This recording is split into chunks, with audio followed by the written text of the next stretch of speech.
मेरी उम्र 33 साल हो चुकी थी। अब मैं उम्र के इस मोड़ पर थी जहाँ लड़कियों के रिश्ते आने बंद हो जाते हैं और बालों में चांदी उतर आती है। उसके बाद तो लोग औरतों को बेकार समझने लगते हैं। बस मैं भी इसी उम्र में थी। अब मैं किसी भी रिश्ते को स्वीकार करने के बारे में सोच रही थी, पर एक दिन तो हद ही हो गई। मेरी माँ मेरे पास आई और कहने लगी, बेटी तुम्हारे लिए एक रिश्ता आया है। वह उम्र में तुमसे सिर्फ 1 साल बड़ा है, लेकिन इससे पहले उसके 3 बार तलाक हो चुकी है। उसकी 3 पत्नियां उसे छोड़कर जा चुकी हैं। माँ की बात सुनकर मेरी रीढ़ की हड्डी में भी कंपकपी शुरू हो गई। मैं सोच भी नहीं सकती थी कि मेरी माँ मेरे लिए ऐसा रिश्ता लेकर आएंगी, जिसकी 3 बार शादी हो चुकी है और एक भी पत्नी उसके पास नहीं। भला जिनकी 3 बार तलाक हुई हो, वह किसी लड़की को खुश कैसे रख सकेगा? उसे तो तलाक देने की आदत पड़ गई होगी। लेकिन फिर मेरी माँ ने अगले ही पल एक अजीब बात कही, तुम पूछोगी नहीं तलाक होने के पीछे क्या कारण थे? मैं कुछ नहीं बोली, बस अपनी माँ की तरफ देखने लगी। मेरी माँ खुद ही बताने लगी कि बेटा, लड़का एक ही है। उसके घर में ना बाप है ना बहन है ना माँ है, बस एक बूढ़ा बाप है और उसकी उम्र 60 साल है। उस बेचारे ने हमेशा अपने बेटे के लिए अच्छा ही सोचा, लेकिन जब भी कोई लड़की उस घर में आती और तलाक लेकर चली जाती है, तो उस बूढ़े पर तरस आता है। उस बेचारे बूढ़े की अब जिंदगी कितनी रह गई है? उसका बेटा भी क्या करे? अपनी माँ और बहनों को खोने के बाद पापा के खिलाफ वह एक शब्द भी नहीं सुन सकता। बस इसी वजह से जब उसकी पत्नियां उसके माँ बाप पर इल्ज़ाम लगाती हैं, तो वह उन्हें तलाक देकर घर से निकाल देता है।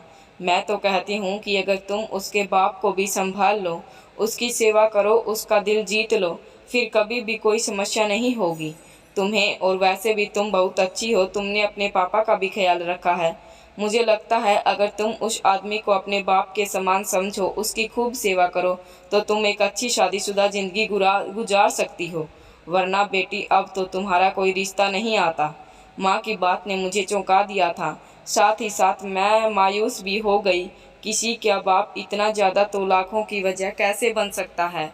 यह इल्ज़ाम सास के ऊपर होता तो एक बार मान भी लेती, लेकिन ससुर वाली बात मुझे हजम नहीं हो रही थी। फिर मैंने सोचा, हो सकता है आजकल की लड़कियों में सहन शक्ति कम होती है, तो वह उस बेचारे बूढ़े अंकल को देखकर परेशान हो जाती होंगी। घर में उस बूढ़े के अलावा कोई और नहीं हो सकता। छोटी सी बात का बतंगड़ बन जाता होगा और बात तलाक तक पहुंच जाती होगी। लेकिन मैं बात को जितना छोटा समझ रही थी, वह इतनी छोटी हरगिज नहीं थी। मुझे क्या पता था कि मैं आगे के दरिया में छलांग लगाने जा रही हूँ, और जिससे मुझे अपने आप को बचाना होगा। अपने घर को भी मेरी अभी तक शादी ना होने के पीछे 2 कारण थे। एक तो हम लोग गरीब थे, भर भर के दहेज देकर लड़कों वालों का मुंह बंद नहीं कर सकते, और दूसरा, मैं मामूली शक्ल सूरत की लड़की थी। पढ़ी लिखी तो थी, लेकिन बहुत ज़्यादा सुंदर नहीं थी। रंग सांवला था, लेकिन मेरे नए नक्श बहुत ही तीखे थे। बड़ी बड़ी आंखें, ऊंची लंबी नाक, ऊंचे लंबे काले बाल, जो मेरी पर्सनैलिटी को 4 चांद लगा देते। लेकिन वही बात कि लड़की गोरी होनी चाहिए, बस इसी को वजह बनाकर मेरे रिश्ते वाले इनकार कर जाते। खैर, मैंने अपने होने वाले पति से मिलने की इच्छा अपनी माँ के सामने जाहिर की। मैंने माँ से कहा कि कम से कम एक बार लड़के से मिला तो दो। लड़के से मिलने के बाद मैं एक बार उसके व्यक्तित्व को जांचना चाहती हूँ। आखिर पता तो चले कि वह अच्छा इंसान है या नहीं, मैं उसके साथ ज़िंदगी गुजार सकती हूँ या नहीं।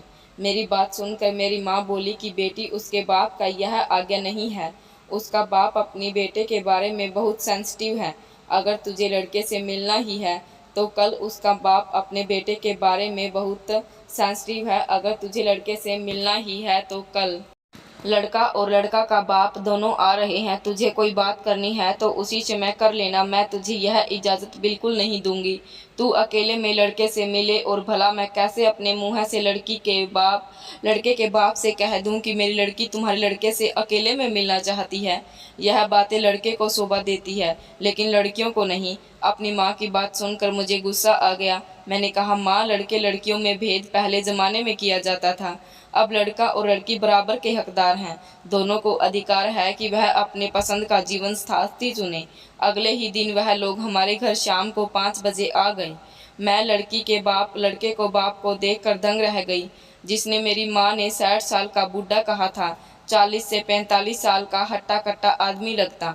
ऐसा लगता कि बाप बेटा नहीं, दोनों छोटे बड़े भाई हूँ। वह बूढ़ा आदमी, जो कि मुझे बिल्कुल भी बुरा नहीं लग रहा था, बहुत ही शातिर नज़रों से हमारे पूरे घर का जायजा लेने लगा हुआ था। उसका बेटा कम, वह ज़्यादा नज़रें घुमा रहा था, इधर उधर देख रहा था, जैसे कि रिश्ता उसी के साथ हो रहा है। अब तो मैं जे कुछ ऐतराज़ नहीं कर सकती थी, वरना मेरी माँ कहती कि तुम्हें हर वक्त नखरे ही सूझते हैं। जाते हुए मेरे ससुर ने मेरी गोद में 10,000 रुपये रख दिए। मुझे अपने ससुर की यह हरकत बहुत अजीब लगी। मेरे होने वाले ससुर ने मेरे सिर पर हाथ रखा। वह, आज से तुम हमारी बेटी हुई तो मैं आकर ले जाऊंगा। मेरे बेटे की पत्नी की ज़रूरत है और मैं भी घर में अकेला बोर होता हूँ। वह आदमी बहुत ही सलीके से बात कर रहा था। लगता नहीं था कोई उसकी वजह से तलाक ले सकता है। वह भी एक ऐसे इंसान से जो देखने में बहुत ही हैंडसम था और अमीर भी बहुत था। पर मैंने अपनी माँ से कह दिया कि अगर बूढ़े ने मेरे साथ कुछ भी बदतमीजी करने की कोशिश की तो मैं चुप नहीं रहूँगी। यह बात आप अपने दिमाग में बैठा लो। मेरी माँ कहने लगी, तुम भी यह बात अपने दिमाग में बिठा लो कि अपने ससुर की इज्जत अपने बाप की तरह करनी है। आजकल की लड़कियों की तरह जबान मत चलाना, जो बात बात पर नाराज हो जाती हैं।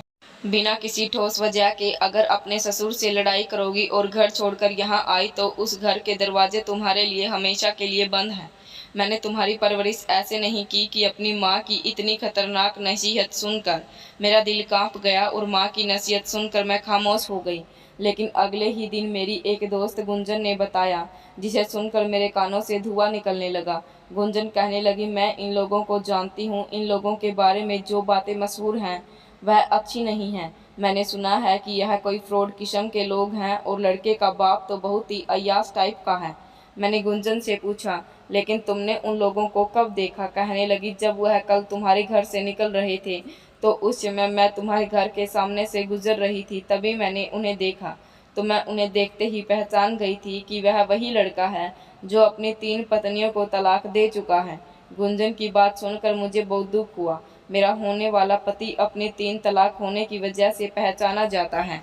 गुंजन फिर बोली, और वह मुझे तो यह भी पता है कि तुम्हारे होने वाले पति की तलाक तुम्हारे ससुर की वजह से हुई। मैं अंदर ही अंदर डर गई। गुंजन ने कहा, तुम्हें यह पता है कि मेरे होने वाले पति की 3 बार तलाक क्यों हो चुकी है? गुंजन कहने लगी, मैं पता करके बताऊंगी, लेकिन ज़रूर यह बूढ़ा ठरकी है, ज़रूर कुछ ऐसी गलती हरकत की होगी उसकी बहू ने तलाक देकर चली गई। वरना तुम खुद सोचो, घर में सिर्फ यह बूढ़ा और उसका बेटा है। अपने बेटे की शादी करवाने में लगा हुआ है। हालांकि बूढ़ा तो लगता ही नहीं, खुद भी जवान लगता है, चाहे तो अपनी शादी भी कर सकता है। उसकी भी तो कुछ अरमान होंगे, देखने में अच्छा भला जवान लगता है। कुंदन की बात सुनकर मेरे दिमाग में उलझन पैदा हो गई। जरूर कुछ गड़बड़ है जिसे मेरी माँ मुझसे छुपा रही है। वह, मेरा होने वाला ससुर और मेरे होने वाले पति भी जरूर एक दूसरे से कुछ न कुछ छुपा रहे हैं। यह बातें मैंने अपनी माँ से कही तो मेरी माँ कहने लगी, भगवान से डरो लड़कियों, बुढ़ापा तुम पर भी आना है, तुम्हारे माँ बाप पर भी आना है। बुढ़ापे की वजह से तुम किसी से नफरत करने लगोगी। हमारे ज़माने में लड़कियां बहुत ज़्यादा समझदार हुआ करती थीं, लेकिन आजकल की लड़कियों के पास तो अकल ही नहीं है, छोटी सी बात पर ही अपना घर बिगाड़ कर बैठ जाती हैं। मेरी माँ ने गुंजन को भी डांट दिया। जब मेरी माँ चली गई तो गुंजन कहने लगी, अच्छा सुन हर्षिता, ऐसा कर अपने पति से ही बात क्यों नहीं कर लेती? सारी बातें शादी से पहले क्लियर हो जाएं तो ज़्यादा अच्छा है। अपने पति से कम पूछ तो सही कि उसकी पहली 3 बार तलाक क्यों हो चुकी है। मैंने गुंजन को बताया कि मेरी माँ ने इस बारे में साफ मना कर दिया है कि शादी से पहले लड़के से नहीं मिल सकती। गुंजन ने कहा कि फिर ऐसा कर, शादी की पहली रात ही सब कुछ क्लियर कर लेना। पूरी ज़िंदगी तुझे उस लड़के के साथ गुजारनी है। अगर कुछ गड़बड़ लगे तो सारे रिश्ते ख़त्म करके अपने घर चली आना।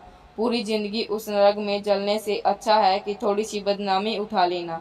गुंजन की बात सुनकर अब मुझे डर लगने लगा था। अब तो मैं शादी के लिए भी मना नहीं कर सकती थी, क्योंकि कोई भी कार्ड भी छप चुके थे। वैसे तो बहुत ही छोटा सा फंक्शन होकर शादी हो जानी थी। बहुत ही खास रिश्तेदारों को बुलाया था। बहुत ही सादगी से शादी होनी थी, लेकिन खबर तो फिर भी सबको हो गई थी कि हर्षिता की शादी हो रही है, और एक ऐसे इंसान से हो रही है जो अपनी 3 पत्नियों को छोड़ चुका है, वह भी अपने बूढ़े बाप की वजह से। मैं बहुत ज़्यादा डरी हुई थी। मैंने भगवान से प्रार्थना की, हे भगवान, मेरे घर को बचाए रखना, मेरी ज़िंदगी बर्बाद होने से बचाना। मुझे इतनी सहन शक्ति देना कि मैं अपने पति का दिल जीत सकूं और मेरी तलाक ना हो। मेरी शादी हो गई, मैं अपने ससुराल चली गई। शादी की पहली रात जब अमित मेरे पास आए तो कहने लगे, तुम्हें यार डरने की कोई ज़रूरत नहीं है, आज से तुम इस घर की मालकिन हो। तुमसे पहले मैंने 3 लड़कियों को तलाक दी है, यह बात तो तुम्हें ज़रूर पता होगी, लेकिन जिस कारण से मैंने उन 3 लड़कियों को तलाक दी है, मैं चाहूँगा कि वह कारण तुम पैदा ना करो। अपने पति की बात सुनकर मैं डर गई और बोली, आखिर आपने 3 लड़कियों को तलाक क्यों दी? मेरी बात सुनकर अमित के चेहरे पर दुख उभर आया। कहने लगा, क्योंकि उन तीनों लड़कियों ने मेरे बाप के साथ। इससे आगे अमित कुछ नहीं बोल पाई। थोड़ी देर बाद बोली, छोड़ो इस बात को, मैंने अपनी 3 पत्नियों को क्यों छोड़ा? चलो छोड़ दो इस बात को। अगर तुम्हें पहले से सब पता होता तो मैं सावधान रहूंगी और वह गलती नहीं करूंगी जो तुम्हारी और 3 पत्नियों ने की। मेरी बात सुनकर अमित बोले, हाँ बात तो तुम्हारी ठीक है, लेकिन 3 दिन तक मैं तुम्हें कुछ नहीं बताऊंगा। 3 दिन तक मैं तुम्हारे तौर तरीके और तुम्हारा रहन सहन देखना चाहता हूँ। मैं हैरान हो गई। मैंने कहा, कैसी बातें कर रहे हो? क्या तुम्हें मुझसे शादी करने की कोई खुशी नहीं? अमित बोले, देखो एक बात हमेशा याद रखना, मुझे हर वक्त गिले शिकवे करने वाली औरतें बिल्कुल पसंद नहीं। अगर मेरे साथ रहना चाहती हो तो बहुत ही प्यार मोहब्बत से रहो। रोज़ रोज़ की झिकझिकबाजी मुझे पसंद नहीं। और इंसान से शादी करता है और उसे मोहब्बत तो हो ही जाती है। मैं मोहब्बत में विश्वास रखता हूँ। तुम मेरी पत्नी हो और मैं तुम्हें पूरी इज्जत और मोहब्बत दूंगा, लेकिन बस एक बात का ध्यान रखना, मेरे पापा पर किसी भी तरह का कोई इल्ज़ाम मत लगाना। मेरे पापा पर उंगली उठाने से पहले अच्छी तरह सोच लेना कि अब से पहले जो 3 लड़कियां मेरी ज़िंदगी से गई हैं वह इसी वजह से गई हैं। उन्होंने मेरे पापा पर उंगली उठाई थी, हालांकि वह लड़कियां तुमसे कहीं ज़्यादा सुंदर थी। अमित की बात सुनकर मुझे तो कुछ बोला ही नहीं जा रहा था। अमित जी, आप कैसी बातें कर रही हैं? भला शादी की पहली रात ऐसी बातें कौन करता है? मेरे पति मेरे पास बैठे और बोले, तुम्हें डरने की ज़रूरत नहीं, बस तुम्हें समझा रहा हूँ कि होशियार रहना, मेरे पापा की इज्जत करना और पापा के खिलाफ एक शब्द भी मुँह से मत निकालना। तुमसे पहले अपनी 3 पत्नियों को यह बात मैंने इतनी साफ तौर पर नहीं समझाई थी, लेकिन मैं तुम्हें बहुत ही साफ तौर पर समझा रहा हूँ कि अपने पापा के खिलाफ कोई शब्द नहीं सुनूंगा। आज तक मेरा घर नहीं बस पाया, लेकिन मुझे इस बात का कोई अफसोस नहीं है कि मैं बस अपने पापा को खुश रखना चाहता हूँ। और तुम भी मेरे पापा को खुश रखना। मेरे पापा बहुत ही सीधे साधे हैं। उनकी सेवा करोगी, उनके साथ अच्छे से रहोगी तो वह तुम्हें बेटी की तरह रखेंगे। एक बात और याद रखना, मेरे पापा के पास इतना पैसा है, इतनी प्रॉपर्टी है, अगर तुम मेरे पापा को खुश रखोगी तो तुम्हारे पापा को खुश कर देंगे, तुम्हारे पूरे परिवार को खुश रखेंगे। तुम पर पूरे परिवार की गरीबी दूर हो जाएगी। तुम्हारी 7 नस्लें अगर बैठ कर खाएगी तब भी पैसा खत्म नहीं होगा। इतना पैसा है मेरे पापा के पास, बस मेरे पापा को खुश रखना। अमित की बात अब कुछ कुछ मेरे दिमाग में आने लगी थी। अगर मैं अपने ससुर को खुश रखती, उनकी सेवा करती, तो मेरी छोटी बहन भाइयों की ज़िंदगी भी संवर जाती। मेरे माता पिता जो अब तक छोटी छोटी खुशियों को तरसते हैं, उनकी भी ज़िंदगी में खुशियों की बहार बन कर आ जाती। और कोई ज़्यादा मुश्किल नहीं था, बस एक काम करना था। मैंने अपने ससुर को अपने बाप का दर्जा देना था। मैंने अमित को विश्वास दिलाया कि मेरी तरफ से कोई शिकायत पापा जी को नहीं होगी। यह सुनकर अमित जी खुश हो गए। उन्होंने मेरी उंगली में हीरे की एक अंगूठी पहनाई। इतने बड़े हीरे की अंगूठी देखकर मैं तो दंग रह गई। अमित बोले, हर्षिता, तुम्हें पता है मुझे यह अंगूठी किसने लाकर दी है? मैंने ना में सिर हिला दिया तो अमित बोले कि मुझे मेरे पापा ने लाकर दी है कि दुल्हन को पहली रात में पहनाना। इससे पहले भी 3 बार मेरे पापा अंगूठी देकर मुझे दी थी, लेकिन तलाक के बाद मैंने वह अंगूठी उन लड़कियों से वापस नहीं ली, बल्कि तलाक के बाद भी उन्हें इतना पैसा दिया कि चाहे तो जिंदगी भर आराम से बैठकर खा सकती हैं। हमने आज तक किसी के साथ नाइंसाफ़ी नहीं की, यह बात हमारा भगवान जानता है। लेकिन हमारे समाज की विडंबना है कि हमारा समाज ऐसे मामलों में औरतों का ही साथ देता है, क्योंकि औरतें मासूम और मजलूम होती हैं। हालांकि मेरी 3 पत्नियां बिल्कुल भी मासूम नहीं थीं। उन्होंने मेरे पिता पर इतना गंदा इल्ज़ाम लगाया था कि मुझे अपने कानों पर विश्वास नहीं हो रहा। पति की बातें सुनकर मैं खामोश हो गई, और वैसे भी वह अपनी 3 पत्नियों की बुराई कर रहा था। मुझे कुछ ज़्यादा परेशानी नहीं हो रही थी, बल्कि खुशी हुई थी कि उन्हें अपनी पुरानी पत्नी में से किसी के भी साथ हमदर्दी या प्यार नहीं था। मैंने अपने दिल में पक्का इरादा कर लिया कि मैं अपने पति की हर बात मानूंगी और अपने ससुर की खूब सेवा करूंगी। तभी मेरे कमरे का दरवाज़ा खुला और मेरे ससुर कमरे के अंदर बिना दस्तक दिए हुए चले आए। मेरे ससुर के हाथ में एक ट्रे थी जिसमें दूध के 2 गिलास रखे हुए थे। मुझे बहुत अजीब लगा अपने ससुर की इस हरकत पर, लेकिन अमित जल्दी से उठकर खड़े हो गए और बोले, पापा आपने क्यों परेशानी उठाई? आप मुझे आवाज़ दे देते, मैं खुद ही आ जाता। मेरे ससुर मेरी तरफ देखते हुए बोले, यह लो तुम दोनों ज़रूर पी लेना। सोने से पहले दूध पियोगे तो सारी रात थकान उतर जाएगी। अमित बोला, थैंक यू पापा, आप हमारा कितना ख्याल रखते हैं। भगवान आपका साया हमारे ऊपर हमेशा बनाए रखें। ऐसा कहकर अमित ने गिलास मेरी तरफ बढ़ा दिया और एक गिलास पकड़ लिया। मेरे ससुर चले गए। अमित ने गेट बंद कर दिया और अपना दूध खिड़की से नीचे गिरा दिया। मुझे बहुत ज़्यादा हैरत हुई। मैंने पूछा, आपने दूध क्यों फेंक दिया? तो अमित कहने लगे, असल में मुझे दूध पसंद नहीं, दूध पीने से मेरा जी मिचलाने लगता है। लेकिन जब पापा मुझे दूध पीने के लिए देते हैं तो मैं पापा का दिल रखने के लिए दूध ले लेता हूँ, लेकिन उसे पीता नहीं हूँ। खिड़की के नीचे एक कटोरा रखा हुआ है, मैं उसमें दूध डाल देता हूँ और एक बिल्ली आकर उस दूध को पी जाती है। तुम टेंशन मत लो, तुम बेफिक्र होकर यह दूध पी सकती हो, तुम्हें कुछ नहीं होगा। अमित की बात सुनकर मैं डर गई। मुझे ऐसा लगा कि जैसे वह मुझसे कुछ छुपा रहे हैं। मैंने कई बार पूछा, लेकिन अमित ने कोई संतोषजनक उत्तर नहीं दिया। फिर मैं भी चुप हो गई। आज हमारी सुहागरात थी और मैं बिना किसी वजह से अमित का मूड खराब नहीं करना चाहती थी। अमित ने पूरी रात मुझे अपनी मोहब्बत की बारिश में भिगा कर रखा। यह सोचकर मुझे बहुत ज़्यादा हैरत हुई कि इतने प्यार करने वाले पति को छोड़कर आखिर वह तीनों लड़कियां क्यों चली गई थी। सुबह मेरी आंख खुली तो अमित बिस्तर पर नहीं थे, शायद बाथरूम में थे, क्योंकि पानी गिरने की आवाज़ आ रही थी। अभी मैं बेड से उठी भी नहीं थी कि तभी मेरे ससुर दरवाज़ा खोलकर अंदर आ गए। मुझे बहुत अजीब लगा, क्योंकि मैं बहुत ही अस्त व्यस्त कपड़ों में थी। मैंने जल्दी से पास पड़ा दुपट्टा उठाकर अपने कंधों पर डाल लिया। मुझे अपने ससुर की यह हरकत पसंद तो नहीं आई, लेकिन फिर भी मैं चुप रही। एक रात की दुल्हन थी, कुछ कह भी नहीं सकती थी, और दूसरी बात, वह मेरे पति के पिताजी थे और उन्होंने साफ कह दिया था कि मेरे पिताजी को कभी कोई शिकायत का मौका मत देना। मैं चुप रही और ससुर आगे बढ़े और उन्होंने मेरे सर पर एक लाल रंग की चुन्नी डाल दी। बोले, बेटी यह बहुत ही शुभ चुन्नी है, शादी का पूरा पहला दिन तुम इसी को पहन कर रखना, तुम्हारी ज़िंदगी खुशियों से भर जाएगी, तुम्हें तुम्हारी ज़िंदगी में कोई दुख नहीं होगा। मैं अपनी और बहुओं को भी सुबह सुबह चुन्नी लाकर दी थी, लेकिन उन्होंने मुझे कमरे से बेइज्जत करके निकाल दिया था और यह चुन्नी लेने से मना कर दिया था। लेकिन मुझे पूरा विश्वास है कि तुम ऐसा नहीं करोगे। तुम मुझे बहुत ही सुलझी हुई नजर आई, संस्कारी बच्ची लगती हो। मुझे विश्वास है कि तुम मेरे बेटे को सच्ची खुशी दोगी। ऐसा कहकर मेरे ससुर ने मेरे माथे को चूम लिया। मैं तो हक्का बक्का रह गई।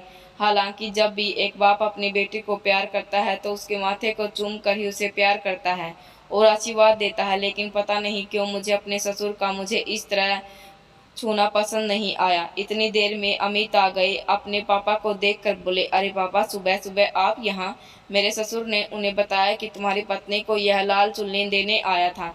यह कहकर मेरे ससुर चले गए। अमित बोले, पापा की बात मानना और चुन्नी पूरे दिन सर से मत उतारना। लेकिन तुम्हारे पापा को चुनने वाली बात पसंद नहीं आई। लेकिन मैं चुप रही, इसलिए मेरी शादी को 3 दिन गुजर गए। अभी तक सब कुछ ठीक ठाक चल रहा था, लेकिन अपने ससुर की एक बात मुझे बहुत अजीब लगती। हर वक्त मेरे आसपास रहते, मुझसे बात करने की कोशिश करते, बहाने बहाने से मुझे अपने पास बुलाते। अपने ससुर की इतनी ज़्यादा टेंशन मुझे बिल्कुल भी पसंद नहीं थी। कभी कभी तो जब मैं और अमित बहुत पास बैठे होते तो अमित मुझसे प्यार भरी बातें कर रहे होते तो मेरे ससुर आ जाते और अमित को हाथ पकड़कर उठा देते और किसी काम के बहाने बाहर भेज देते। मुझे अपने ससुर की यह सारी बातें पसंद नहीं आती। अगर यही सब अमित करते तो मुझे अच्छा लगता, लेकिन हमें तो शादी के दूसरे दिन से ही अपने कामों में बिजी हो गए। अब मैं धीरे धीरे इस घर से जुड़ने लगी थी। मेरे मन में कई एहसास होने लगे थे। यह घर मेरा है, इस घर की मालकिन मैं हूँ। मेरा पूरा मन लगाकर घर की साफ सफाई करती, उसका ध्यान रखती। एक बात और थी, मैं पूरे घर की सफाई करती, लेकिन मेरे ससुर अपने कमरे की सफाई नहीं करने देते। वह हमेशा उसमें ताला डाल कर रखे थे। जब सोने जाते तभी ताला खोल देते और अंदर जाकर सो जाते। एक दिन अमित से कहा कि अमित, तुम्हारे पापा कमरे में ताला क्यों डाल कर रखते हैं? मैं तो सोच रही थी कि पापा के कमरे की सफाई कर दूं। मेरी बात सुनकर हमें थोड़ा परेशान हो गई। कहने लगे कि मेरे पापा की यह पुरानी आदत है, वह अपने कमरे में किसी का जाना पसंद नहीं करते। यहाँ तक कि उन्होंने कभी मुझे भी अपने कमरे में नहीं आने दिया। तुम ऐसा करो, बाकी घर की सफाई करो, पापा के कमरे को ऐसे ही रहने दो। हमारे घर में काम वाली भी आती थी, उसने भी बता रखा था कि बड़े मालिक अपने कमरे की सफाई नहीं करवाते। शादी को 1 महीना बीत गया, लेकिन मेरे ससुर का रवैया वैसा ही था। वह अपने कमरे को हमेशा ताला लगा कर रखते। अब तो मैं बहुत ज़्यादा परेशान हो चुकी थी। मुझे लगता था कि जैसे कमरा बहुत ही ज़्यादा गंदा हो चुका होगा। हम रोज़ अपने घर को साफ करते हैं, तब भी गंदा हो जाता है। और फिर पापा के कमरे में तो बरसों से सफाई नहीं हुई थी। मैंने यही बात अमित से कही तो अमित बोले, हाँ बात तो सही कह रही हो, ऐसा करो, एक बार पापा से आज्ञा ले लो। अगर वह कहते हैं तो कमरा साफ कर देना। अमित से आज्ञा मिलने पर ही मैं अपने ससुर के कमरे में चली गई। आज दरवाज़ा खुला हुआ था। मैं दरवाज़ा खोलकर अंदर चली आई। मेरे ससुर बेड पर बैठे हुए थे। मेरी तरफ से उनकी पीठ थी। मैंने एक नज़र पूरे कमरे में डाली। मेरी हैरत से आंखें फटी की फटी रह गई, क्योंकि पूरे कमरे में यहाँ से वहाँ तक लेडीज़ कपड़े का टंगे हुए थे। ड्रेसिंग टेबल की तरफ नज़र गई तो वहाँ भी मेकअप का सामान और कुछ चूड़ियाँ वगैरह रखी गई थी। मुझे बहुत ज़्यादा हैरत हुई। मेरी सास को तो गुजरे हुए न जाने कितना समय हो गया है, फिर भला मेरे ससुर के कमरे में ही लेडीज सामान क्या कर रहा है? आहट पर मेरे ससुर ने जो देखकर मुझे देखकर एकदम से डर गए और बोले, अरे बहू, तुम मेरे कमरे में क्या कर रही हो? चलो बाहर चलते हैं, मैं भी बाहर ही चलता हूँ। मेरी चाय पीने का मन हो रहा है, चलो मेरे लिए अदरक इलायची वाली चाय बना दो। मैंने पापा से कहा कि चाय तो मीना बना रही है, आप चले चाय पी लें, तब तक मैं आपके कमरे की सफाई कर देती हूँ। देखिए ना कितना गंदा हो रहा है। यह बात सुनकर तो मेरे ससुर और भी ज़्यादा डर गए। वह जल्दी से बाहर निकल आए और मेरा हाथ पकड़कर मुझे भी बाहर ले आए। जल्दी से अपना दरवाज़ा बंद कर दिया। कहने लगे, बहू, इस कमरे में साफ सफाई के लिए ऐसा कुछ भी नहीं है। मैं रोज़ रोज़ अपने कमरे की सफाई कर लेता हूँ। तुम चलो, हम दोनों बाहर लॉन में बैठकर चाय पीते हैं। देखो कितना अच्छा मौसम हो रहा है। अब जब वह पापा जी खुद के कमरे की सफाई करवाना चाहते हैं तो मैं क्या कर सकती थी। मैं बाहर आ गई, तब तक मीना चाय बना कर ले आई थी। मैंने बेमन से चाय पी ली और अपने कमरे में चली आई। अगले दिन मेरी दोस्त गुंजन का फ़ोन आया। कहने लगी, हर्षिता, मुझे तो लगता है कि तुम्हारे ससुर लड़कियों का कारोबार करते हैं, वरना तुम खुद ही सोचो, कोई अता पता नहीं है कि वह कहाँ से गई थी, कहाँ आई। ज़रूर कुछ दाल में गड़बड़ है। तुम्हारा ससुर लड़कियों का बिजनेस करता है, तभी तो तुम्हारे ससुर के पास इतने पैसे हैं। गुंजन की बात सुनकर मुझे भी लगने था, ज़रूर दाल में कुछ काला है। ज़रूर मेरे ससुर के कमरे में कुछ ऐसा राज है जो मुझसे छुपाया जा रहा है। वह सारे लेडीज़ के कपड़े मेरी आंखों के सामने घूम गई। सारे के सारे कपड़े लड़कियों के थे। ज़रूर कमरे में मेरे ससुर लड़कियों को बंद करके रखते हैं, उनके साथ पहले गलत काम करते हैं और फिर उन्हें बेच देते हैं। यह ख्याल मेरे दिमाग में आना था कि मेरा पूरा शरीर कांप गया। अगर ऐसा ही था तो फिर मैं इस घर में सुरक्षित नहीं थी। मेरा पूरा शरीर कांप गया। मैंने सोच लिया था कि मैं अपने ससुर की सच्चाई जान कर रहूँगी, और अगर मेरे ससुर से पूछा गलत काम करते होंगे तो मैं खुद ही उन्हें पुलिस में अरेस्ट करवाऊँगी। हमें अपने ससुर पर निगाह रखने लगी थी। एक रात जब पानी पीने के लिए बाहर आई तो मेरे ससुर के कमरे की लाइट जल रही थी और मेरे ससुर के कमरे से किसी लड़की के रोने की आवाज़ भी आ रही थी। मेरा दिल धक धक से गया। ज़रूर मेरे ससुर के कमरे में कोई लड़की है। मैं जल्दी से अपने ससुर के कमरे के पास गई। अंदर झांक कर देखा तो कुछ भी नजर नहीं आ रहा था। लड़की के रोने की आवाज़ अब बंद हो चुकी थी। मैं दरवाजे पर दस्तक देने ही वाली थी, लेकिन मैंने खुद को रोक लिया। मैंने सोचा कि कहीं मेरे ससुर गुस्सा ना हो जाएं और कहीं वह दूसरी मेरे अमित से शिकायत ना कर दें। इतनी रात को मैं उन्हें तंग कर रही हूँ। बहुत देर तक मैं कॉल लगा कर सुनती रही कि लड़की को आवाज़ दोबारा आती है या नहीं, लेकिन अब लड़की की आवाज़ नहीं आ रही थी। मेरे ससुर ने भी अब कमरे की लाइट बंद कर दी थी। मैं भी कमरे में आ गई। पूरी रात मुझे सुकून से नींद नहीं आई। अमित से भी कुछ नहीं कह सकती थी। लगने लगा एक बार मैं किचन में खाना बनाने लग रही थी कि तभी गरम तेल मेरे हाथ पर गिर गया और मेरा हाथ जल गया।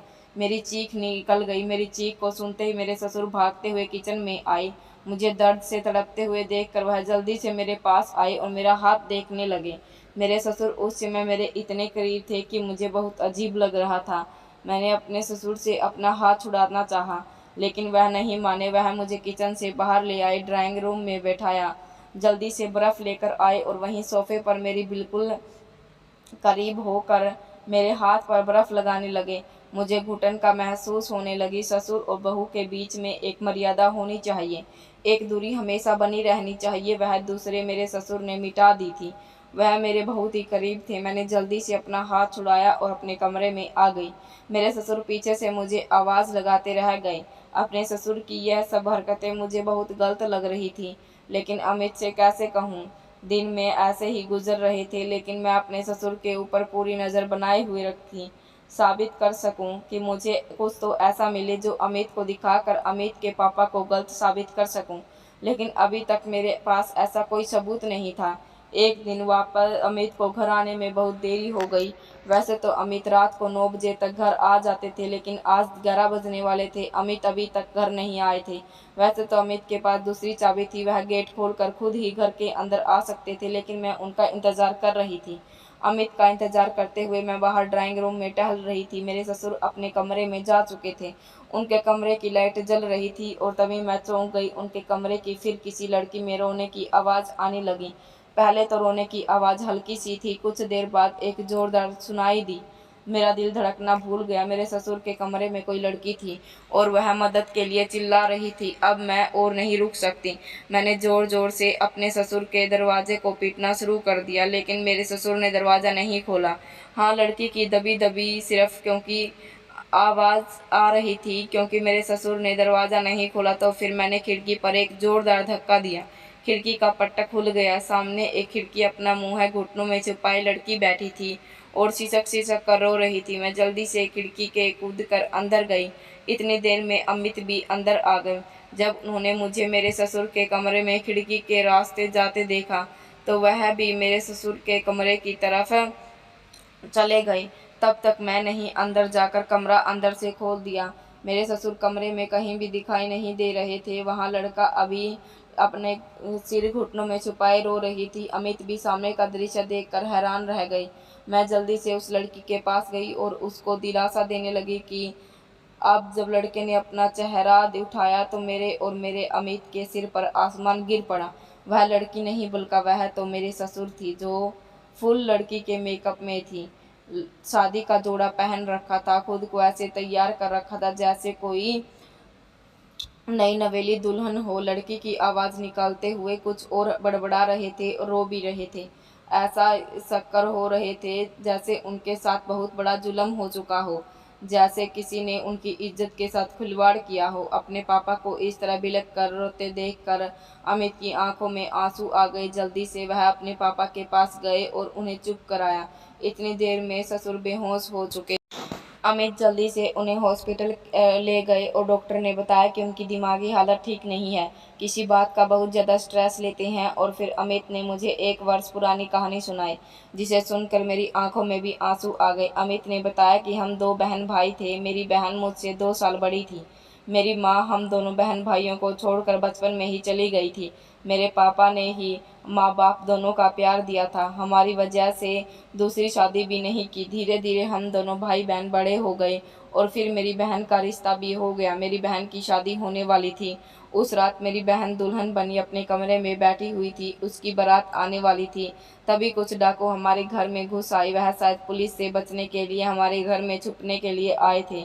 वह 5 डाकू थे और मेरी बहन के कमरे में घुस गए। उस समय मेरे पापा मेरी बहन के पास ही बैठे हुए थे, उससे कुछ बातें कर रहे थे। मेरे पापा मेरी बहन से बहुत प्यार करते थे और पापा को लगा कि शायद मेरी बेटी आज जाने वाली है, इसलिए उसके साथ आखिरी समय को यादगार बनाना चाहते थे। तभी उसमें डाकू कमरे में घुस आए। डाकू ने मेरे पापा को बाथरूम में बंद कर दिया और मेरी बहन को अपनी हवस का शिकार बना लिया। मेरी बहन चीखती रही, चिल्लाती रही, लेकिन बाहर डीजे की इतनी तेज आवाज़ थी, किसी ने मेरी बहन और पापा की चीखें नहीं सुनी। पांचों डाकू अपनी मनमानी करने के मेरी बहन की ज़िंदगी खराब करके चले गए। जब मेरे पापा ने अपनी बेटी की उजड़ी हुई हालत देखी तो उसी समय उनका दिमागी संतुलन बिगड़ गया। वह चीख मार कर बेहोश हो गए थे। किसी भी बात के लिए यह सदमा बहुत बड़ा होता है कि उसकी बेटी की इज्जत उसकी आंखों के सामने खराब हो गई। मेरी बहन को डॉक्टर के पास ले जाया गया, उसकी मेरी बहन को बचाया नहीं जा सका। धीरे धीरे पापा को नॉर्मल होते गए, लेकिन मेरी बहन वाले हादसे ने उनके दिमाग पर बहुत बड़ा असर किया था। धीरे धीरे वह दिमाग के मरीज बन चुके थे। मैं अपने पापा को कभी हर्ट नहीं करना सकता, उनकी सारी बातें मानता था। अमित की बात सुनकर अब सारी गुत्थी सुलझ चुकी थी। मेरे ससुर गलत नहीं थे। मेरे ससुर जब भी मेरे करीब आते तो वह मुझे अपनी बेटी के रूप में देखते। उन्हें अपनी मरी हुई बेटी मुझ में दिखाई देती।